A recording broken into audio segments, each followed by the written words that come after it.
road less traveled is what we all chose. And giving back to our village must be a primary goal. That is the charge for the talented 10th as I glance from this stage and witness our strength. This challenging journey was part of his plan to reach me and teach me and make me a man. I now forgive teachers who said I would fail. Some of them. Let me say that line again. I now forgive teachers who said I would fail and pray for my family locked in privatized jails.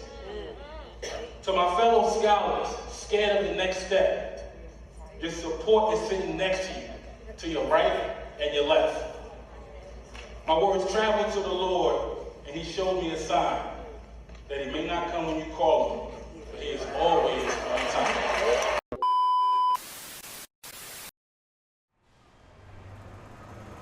Broken glass, everywhere. A vibrant, culturally rich community. An inner city landscape building inhabited by thousands. Vacant lots overflowing with giant weed gardens, soil mattresses, and crack vials, all surrounded by concrete pathways peppered with broken glass everywhere. I was born in Newark, New Jersey in December of 1974. College Hospital, South Orange Ave. Well, a lot of my childhood is actually a blur. But what I do remember, there was a lot of discipline, a lot of love, a lot of confusion. My journey is filled with highs and lows, ups and downs, triumphs and tragedy.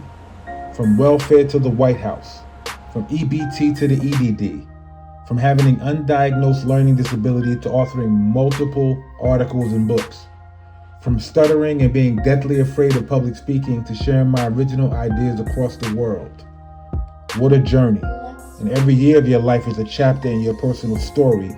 And if you can relate to any of the pages in my story, you are not alone. Before I graduated from high school, my family was forced to move several times, once in the middle of the night when our landlord was murdered execution style as we slept upstairs. And we were actually homeless at one time and forced to move in with family members. If you've lived or live in the midst of instability, you are not alone. I lost my father when I was 13 years old. I lost several loved ones to COVID. Several friends were murdered and permanently wounded. Stolen cars, stick-up kids, home invasions, gang violence. I have vivid memories of a grown man pulling a machete on me as I run away scared, screaming for my life. If you suffer from undiagnosed post-traumatic stress syndrome, if you are suffering from the loss of loved one or loved ones, you are not alone. So-called educators in the schools that I went to, one teacher actually told me I would be dead before I turned 25. If you've ever been in the presence of so-called educators or authority figures who do not believe in you and don't inspire you on any level, you are not alone. Drug dealers in my family, drug users in my family, my bloodline. Escapism for the buyer, shrewd and reckless capitalism for the seller.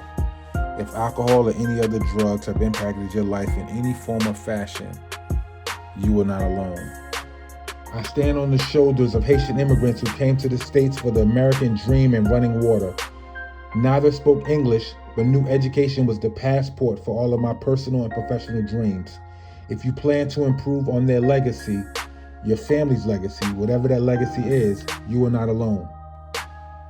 Raised in an environment where intelligence was often chastised and unpopular, an environment where being a 4-year customer in a private prison is celebrated more than 4 years of higher education, an area where, due to my Caribbean roots, I was labeled an African booty scratcher and asked that I have HBO, Haitian body odor, a culture where if you were raised in the suburbs, you were labeled as sellout. If you ever had to dumb it down for the people around you or were marginalized because of your uniqueness or identity, you are not alone. The power is in your hands. Regardless of your backstory and the drama and trauma you have experienced, the future chapters of your story remain unwritten, and you are the author. You are staring at a blank canvas, and you are the artist. Every decision you make from this point on will determine whether you are a member of Team Success, overcoming failure and setbacks, or a permanent member of Team Failure. The power is in your hands.